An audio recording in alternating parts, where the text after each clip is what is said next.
तो नमस्कार साथियों, स्वागत आपका अभिनंदन आप ही के यूट्यूब चैनल पर। दोस्तों, स्क्रीन पर आप देख रहे हैं बेरोजगार युवाओं के संवैधानिक अधिकारों का हो रहा है उल्लंघन। राम कंडवाल जी कह रहे हैं। इधर दोस्तों, सरकारी विभागों में अनियमित, अस्थायी या बैकडोर नियुक्तियों को नियमित करना संविधान सम्मत नहीं है, ऐसा कहना है बेरोजगार संघ के अध्यक्ष का। उधर उपनल, पीआरडी व अन्य विभागों में निरंतर आउटसोर्सिंग एजेंसियों के जरिए बैकडोर से नियुक्तियां हो रही है। ये सभी आरोप लगाए जा रहे हैं बेरोजगार संघ के द्वारा। उनका एक ये भी कहना है कि उमा देवी बनाम कर्नाटक राज्य में, पूरी जानकारी दूंगा दोस्तों कि उनका क्या कहना है। बाकी आपने विचार भी आप साझा जरूर कीजिएगा।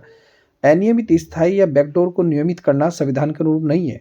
कोर्ट का यह भी कहना है कि सरकार नियुक्तियां पारदर्शी प्रतियोगिता परीक्षा में मेरिट के आधार पर होनी चाहिए।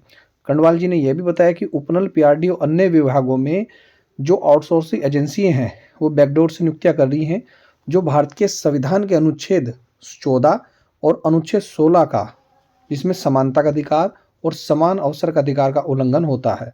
तो इधर मैं आपको एक और भी बात बताना चाहूँगा दोस्तों, स्क्रीन पर देखिएगा।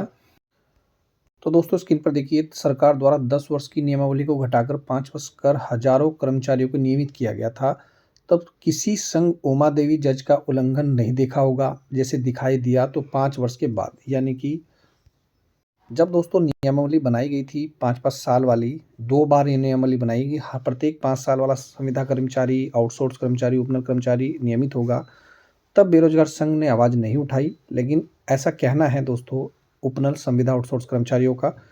उनका ये भी कहना है कि माननीय उच्च न्यायालय और माननीय सर्वोच्च न्यायालय ने से फैसला उपनल कर्मचारियों के पक्ष के में आने के बाद वन टाइम सेटलमेंट के लिए बहुत से लोग विरोध में हैं, जो नहीं चाहते पूर्व सैनिक, आश्रित या अन्य मूल निवासी कर्मचारी जो 2004 से शोषण का शिकार है, नियमितीकरण हो। उन्हें कुंदन सिंह के इस जजमेंट के साथ वर्तमान में सर्वोच्च न्यायालय द्वारा पाए निर्णय का अवलोकन करना चाहिए। क्या लोक कल्याण के राज्य में शोषण को स्थान मिलना चाहिए? जिन कर्मचारियों ने अपने जीवन का स्वर्णिम कालखंड इस उपनल के दलदल में बिता दिया, क्या आप अपना बुढ़ापा भी ऐसे ही काटे?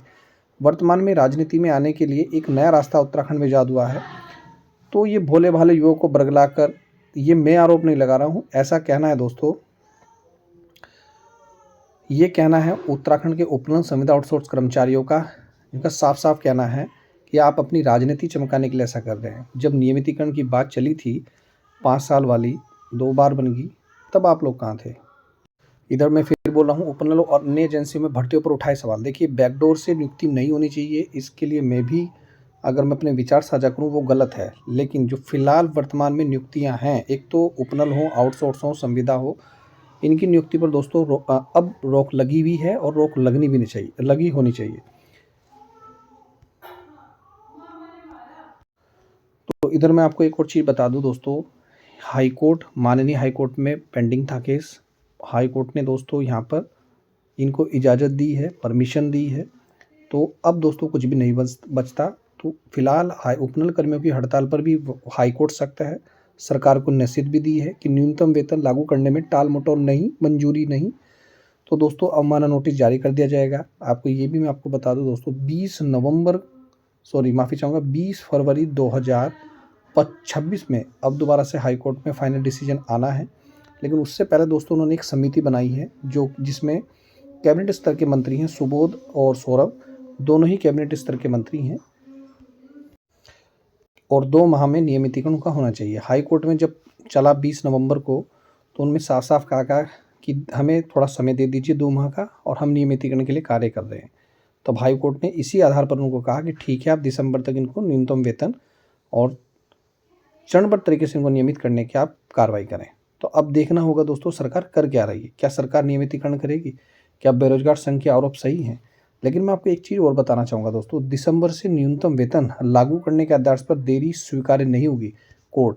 और एक आप यहाँ पर एक पहलू जरूर सोचिएगा, बहुत से लोगों के विचार थे कि नहीं होगा, ऐसा नहीं होगा, हाई कोर्ट में ऐसा नहीं होगा।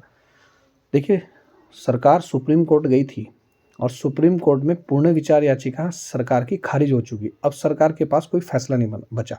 सरकार ने पुनः विचार याचिका हाईकोर्ट में भी जारी की थी, लेकिन वहाँ से भी खारिज हो चुकी और हाईकोर्ट में फैसला आया कि इनको नियमितीकरण किया जाए। अब सरकार के पास कोई नहीं बचता, अब सरकार को नियमित इनको करना ही करना पड़ेगा।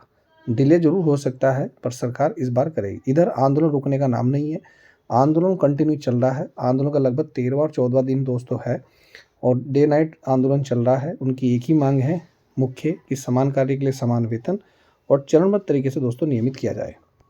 तो दोस्तों कोर्ट का साफ साफ आदेश है। दिसंबर माह से न्यूनतम वेतन लागू करने के संबंध में कोर्ट ने स्पष्ट किया कि कोर्ट के आदेश पर किसी प्रकार का विलंब टालमटोल स्वीकार्य नहीं होगा। तो सरकार के पास अब कोई ऑप्शन ही नहीं बचता। अगर सरकार फिर भी टालमटोल करती है तो इसे 34 आर्टिकल 34 का बी और 34 का सी का साफ साफ उल्लंघन माना जाएगा।